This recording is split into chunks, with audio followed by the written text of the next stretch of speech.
అపోస్తలుల కార్యములు 7వ అధ్యాయం 24వ వచనము. అప్పుడు వారిలో ఒకడు అన్యాయం అనుభవించుట అతడు చూచి వానిని రక్షించి బాధపడిన వాని పక్షమున ఐగుప్తుని చంపి ప్రతీకారము చేసెను. మోషే ఇక్కడ తన యవన శక్తితో ఉన్నాడు. అతడు శక్తిని కలిగియు తన భవిష్యత్తు పనికైన దర్శనాన్ని గూర్చి స్పష్టత లేనివానిగా ఉన్నాడు. ఒక మంచి క్రైస్తవ గృహములో పెంచబడిన ప్రతి యవనస్తుడు దేవుని పని కొరకైనా ఏదో ఒక విధమైన దర్శనాన్ని కలిగి ఉంటాడు. అయితే అది ఒక స్పష్టత లేని దర్శనము మరియు ఆ దశలో అతడు తన శరీర బలం మీద మాత్రమే ఆధారపడగలడు. అన్యాయం జరుగుతూ ఉండగా మోషే చూస్తూ గమనిస్తూ ఉండలేకపోయాడు.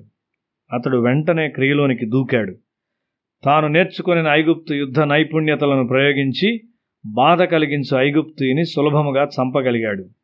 అయితే అన్యాయముగా అణచివేయు ఆత్మ అయిన ఐగుప్తు ఆత్మతో అతడు పోరాడలేడు. మోషే దేవుని చేత ఎన్నుకొనబడినవాడు. కానీ ఇప్పుడు తన భౌతికపరమైన శక్తితో ముందుకు త్రోయబడి భౌతిక పోరాటానికి దిగాడు. అతడు తన ఆలోచన శక్తిని ఉపయోగించాడు. అయితే ఐగుప్తు యొక్క అణచివేయు శక్తులు దురాత్మలు. యుద్ధము ఒక ఆత్మీయ పోరాటంగా ఉండవలసి ఉన్నది. అది రక్తమాంసములకు వ్యతిరేకమైనది కాదు. మోషే ఆ యుద్ధాన్ని ఎప్పుడు చేయును? మనం ఆత్మీయ ఆయుధములను ఉపయోగించి ఆత్మీయ యుద్ధములలో ఎప్పుడు పాలు పొందుదుము? మోషే ఒక దేవుని మనిషిగా ఐగుప్తునకు తిరిగి వచ్చు ఒక సమయం వచ్చింది. దేవుని వాక్యము ద్వారా ఐగుప్తు శక్తులను అతడు నాశనము చేశాడు. మోషే ఆత్మశక్తితో ఫరోని ఎదుర్కొన్నప్పుడు అతడు వణికాడు. దేవునికి సంబంధించిన శక్తి నీలో ఉన్నది. అది నీ భౌతిక మానసిక శక్తులను అధిగమించున్నది. నీవు దాన్ని ఉపయోగిస్తావా? శిలువ పాదం యొద్ద నిన్ను నీవు తగ్గించుకుంటూ నెమ్మదిగా పశ్చాత్తాపాన్ని నేర్చుకుంటున్నప్పుడు దేవుడు తన పరిశుద్ధపరచుటకైన శక్తిని నీకు బయలుపరుస్తున్నాడని, బందీలకు విడుదలనిచ్చు ఒక విమోచకునిగా నీవు శిక్షణ పొందుచున్నావని జ్ఞాపకం ఉంచుకో. నీ నీచ స్థితిని మరియు భయమును నీవు పోగొట్టుకుంటావు. దేవుడు నీ పోరాటములు చేయుట నీవు చూస్తావు. దేవుని వాక్యము ద్వారా మనము శత్రువును ఆయుధము లేని శక్తిహీనునిగా చేయగలము. అయితే దేవుని వాక్యమును ఉపయోగించుటకు మనము పరిశుద్ధులముగా ఉండవలసి ఉన్నాము. కొరింథీయులకు రాసిన 2వ పత్రిక 5వ అధ్యాయం 12వ వచనము.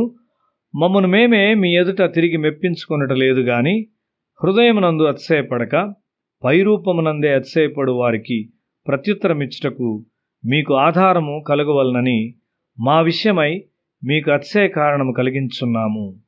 పరిశుద్ధుడైన పౌలు పైరూపమునందే అతిశయపడటను గూర్చి ప్రస్తావిస్తూ ఉన్నాడు.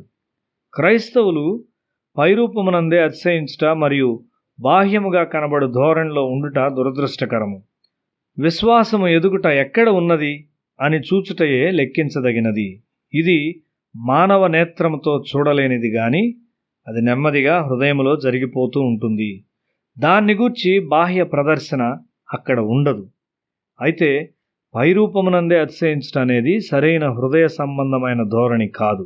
ఈ అధ్యాయం ప్రారంభంలో పరిశుద్ధుడైన పౌలు తనకు మరణ భయం లేదని చెప్తూ ఉన్నాడు. అంతేకాదు ఆత్మశక్తిని ప్రదర్శించవలనని కోరుతున్నాడు. మనం ఆత్మలో ఎదుగుదము. మన మానవ ప్రణాళికలు, మన మానవ ఆలోచన మరియు మన బలము సారథ్యం వహించకుండా చూడుము. ఆత్మ నడిపిస్తూ ఉండగా మనస్సు వెంబడించినట్లు చూడుము. అప్పుడు మనము భద్రముగా ఉంటాము. మనస్సు మనలను నడిపించున్నప్పుడు పరిశుద్ధాత్ముడు మనలను ఉపయోగించుకొనలేడు. మన మనస్సులో స్వార్థం ఉంటుంది మరియు ప్రదర్శించుకొనుటకైన కోరిక ఉండును. వీటితో పరిశుద్ధాత్ముడు నిన్ను ఉపయోగించుకొనలేడు. అయితే నీవు ఒక మార్పు చెందిన మనిషివి కాబట్టి నీవు ప్రమాదంలో పడకుండా కాపాడుటకు ఆయన నిన్ను వెంబడించును.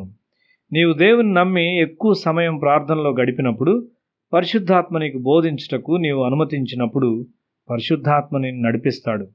అయితే ఆత్మ పద్ధతులు నిదానంగా ఉంటాయి మరియు పరిశుద్ధాత్ముడు నడిపించుటను నేర్చుకొనుటకును మనం ఎక్కువ సమయం తీసుకుంటాము. మన ప్రార్థనా జీవితము తగ్గిపోయి పనులు ఎక్కువగా ఉండునట్లు చూడవద్దు. అది దేవుని రాజ్య సంబంధమైన పని కావచ్చు. భౌతికముగా మోషే వలె ఒక మనిషిని చంపి పూడ్చిపెట్టు ఈ భాగములో మనము జాగ్రత్తగా ఉందాము. ఆత్మీయ భాగంలోని మోషే వలె సేవ చేయువారిగా ఉందాము. మనలో మనము నమ్మకం గలవారిగా కాక దేవునిలో నమ్మకం ఉంచుదాము. దేవుడు ఉన్నతమైన స్థాయిలో నిన్ను వాడుకొనును. అవిధేయులై నడిపించుటకు కష్టముగానున్న 25 లక్షల మంది ప్రజలకు మోషే ఎటువంటి తప్పులేని నడిపింపునిచ్చాడు.